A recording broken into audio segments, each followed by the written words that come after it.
Morning guys, Jack Rose here. This is going to be the first in a series of relatively short videos. I'm going to try and keep them under 10 minutes, addressing various firearms topics. And you can tell I'm in serious mode. I got my Second Amendment shirt on, exercising my right to bear arms. That's what that's for, right? No. So all jokes aside, I want to start this off with two topics that are of critical importance when it comes to firearms. Like I said before, I want to keep this as short as I possibly can. Tried to do this in long form with everything all run together. The video turned out to be over an hour long, and I actually lost some footage, and I was really unable to keep myself on topic because I didn't have any kind of written outline. And I still don't have any kind of written outline, so we're just going to go from the old gray matter. So, since we're beginning with safety, we'll begin with a basic safety brief.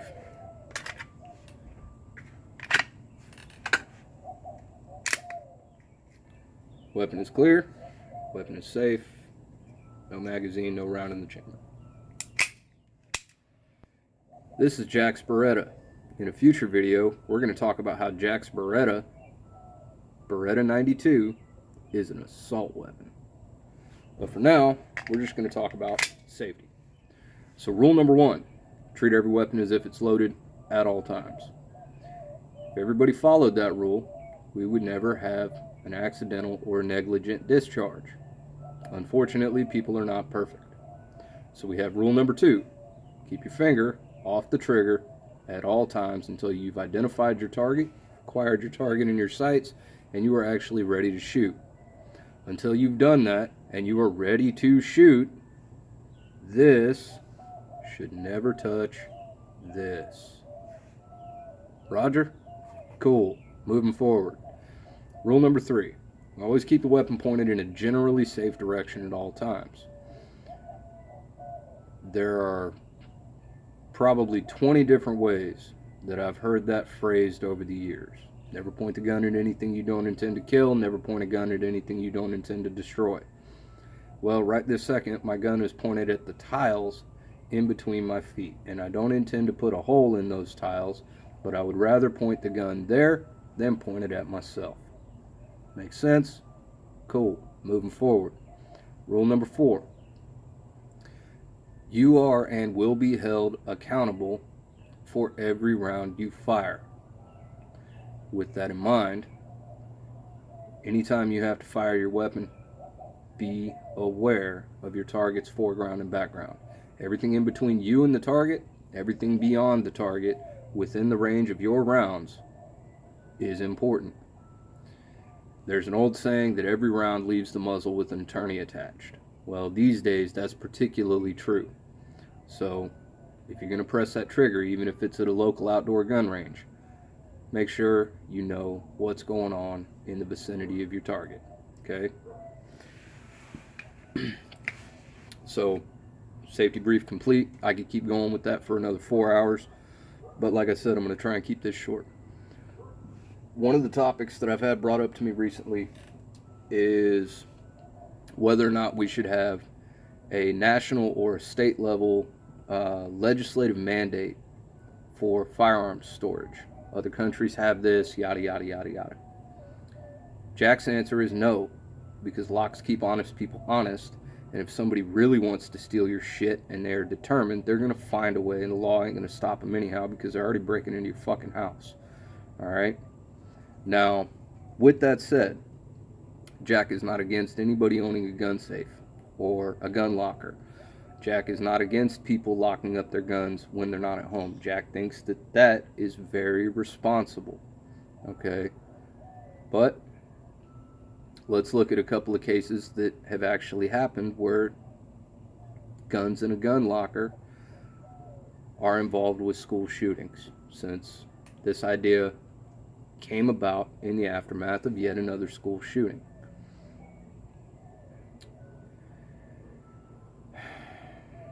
In one case, we have a little bastard in Connecticut who murdered his own mother to get the keys to her gun cabinet.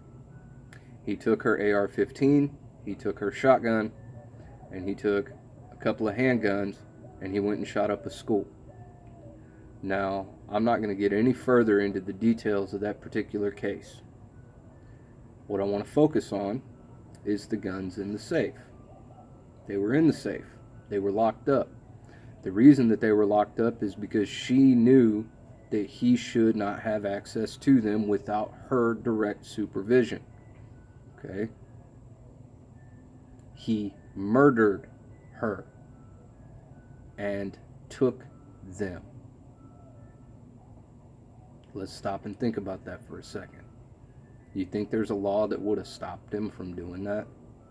I don't think so. There's another case. This one happened in a different state. This one happened a few years ago. I believe it was 2014. The young teenager decided that he was going to go for a record. I've read several psychological and criminal profiles on this particular evil bastard. I've read more into his case than was probably healthy for me. And he was a sick little fuck. Once again, not G-rated. He actually planned to murder his own father, to steal the keys to his father's gun locker so that he could get his father's Ruger Mini 14. That was his weapon of choice for the shooting that he planned to execute.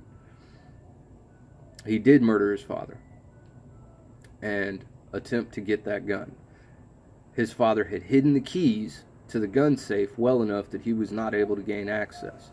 Now, my understanding from reading the details of the case is that it wasn't an actual safe, it was just a gun cabinet. But because he couldn't find the keys quickly, and he felt like he was working on, borrowed time at that point, he just retrieved his father's .40 caliber pistol from the bedside table and made do with that. Now, that particular decision may have actually saved some lives. Okay, the fact that he wasn't more dedicated to the task of getting his hands on the rifle that he wanted may have actually saved lives. And the reason that I say that is because he was able to shoot one person, and that person did die. He was able to fire 2 rounds from that pistol before it jammed. Now, I could explain why it jammed, but that's going beyond the scope and topic of this video, and that also breaks Jack's rule of don't give pro tips to the bad guys. So the .40 caliber pistol jammed.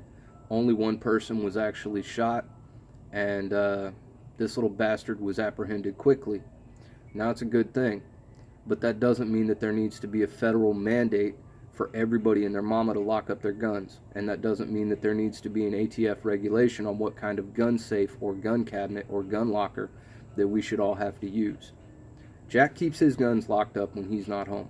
Okay, most of the responsible gun owners that I have known in my lifetime also keep their guns locked up, physically secure, when they are not actually in the immediate vicinity of their firearms, where they themselves can physically secure that firearm.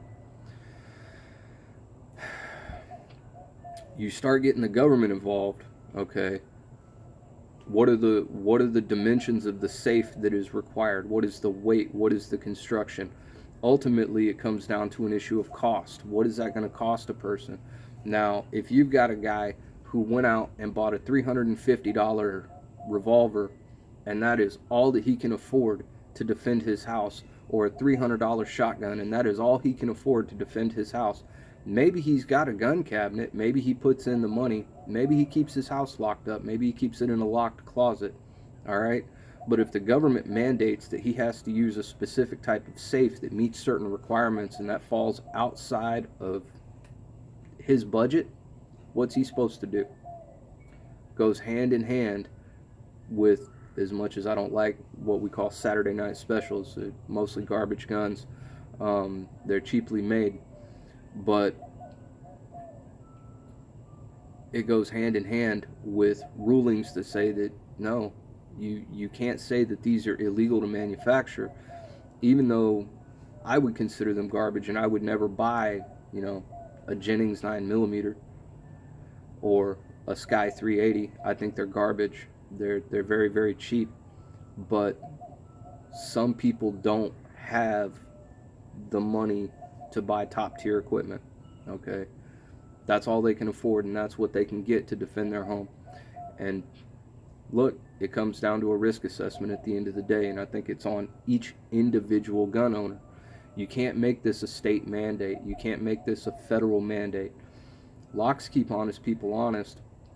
They're not going to do much to deter a determined criminal. All right? All you're going to do is you're going to take law-abiding people that are just trying to defend themselves and defend their homes and price them out of the market of being able to do that. Okay? You're punishing the law-abiding for the actions of criminals. That's never going to be something that Jack would support. Ever. End of story. So, go out, get the best equipment you can get your hands on. Some people do opt to use a gun safe. There are multiple companies that make small safes you can use to store handguns, got the little finger pads and combinations, things like that. Look, unless that thing is hard mounted to a particular surface that isn't going anywhere, those are easy to steal and they're relatively easy to break into. Okay, so that's something to think about. Criminal can still steal your handgun even if it's in a little safe. They just steal the safe. They'll break into it later. They may destroy part of the handgun in the process. They may not. That depends on the construction. You get what you can afford. The other thing is risk assessment. Okay, in the United States, if you own a firearm, if you're of age to purchase a firearm, you're legally an adult. All right, I can't think of anywhere in the United States where it's legal to purchase a firearm under the age of 18. Can you? If you can, show me. All right. Adults perform risk assessment and mitigation constantly in their day-to-day lives. We probably do it more when we're driving than we do it any other time throughout our general day. Matter of fact, we probably do it more when we're driving than we ever do when we're looking at home defense. There's something wrong with that. Okay? But at the end of the day, we still do it. Risk assessment and mitigation. You look at your situation, you look at your home, you look at the neighborhood that you live in. If you live in a gated community with armed security and you've had literally one crime in the past 12 years in that gated community, you probably don't need to be as concerned with home security as somebody that, let's face it, lives in a shithole neighborhood. They have, 3 cars broken into every single night. Somebody's breaking into somebody else's apartment at least twice a week. Maybe there's shootings, maybe there's drive-bys. Look, there are people in this country that live in shitty neighborhoods. All right? You're going to tell that person that he has to have the same home defense mentality as the guy that lives in a gated community with armed fucking security? You out of your goddamn mind. Okay? No. Individually, we need to be assessing our situations and making these determinations appropriately. Okay? And if nothing else, there are consulting companies out there, tactical training companies out there that will come to your house and help you with a security assessment. Matter of fact, if you live in Houston, there's a couple of different companies that you can contact. Just go on Google, right? Home security assessment. Look them up. They're out there. I give you some names, but not really in the habit of endorsing anybody. I don't get anything out of it, and quite frankly, they probably won't either. All right? So that's something to think about. And see, Jack's already gone way over his time, even though he's stuck to the 2 topics that he picked today. So as far as home security goes, physical security of your firearms, perform that risk assessment, mitigate those risks to the best of your ability. One thing you want to keep in mind, a gun that's completely safe, and I'm talking, the gun's locked up in one safe in one closet on one side of the house with the magazines and the bullets locked up in another safe on the other side of the house. That's not really going to do you a whole lot of good at 3 o'clock in the morning when somebody busts in your house with the intention of hurting your family. Okay? You got to get to the gun, then you got to get to the bullets, and you may run into the bad guy on the way. Don't go out and play Rambo. That's not your job. Your job is to defend your family and try and hold out and scare the guy off until the cops get there, okay? We could do an entire 4-hour video on ways to make that happen. But at the end of the day, you have to be the one to develop the plan for your home, all right? Keep these things in mind. If you're not comfortable owning a gun, don't own a gun. If you're not comfortable keeping a live round in the chamber when you go to bed at night, don't. But if you get woken up at 2 o'clock in the morning by somebody breaking in your house with the intention of hurting you and your family, you're going to have to remember to chamber that round before that weapon does anything more than look scary, okay? You have to be willing to use it if you're going to have it. So that's that. But like I said, you're an adult. Make your decisions as an adult. And that's about all I've got on that particular topic without repeating myself 20 more times. So I'm going to go ahead and close out. And I've done a lot of thinking about how I want to close out these videos over the last several months. So I'm going to start doing something new. I'm going to start closing out with a particular quote.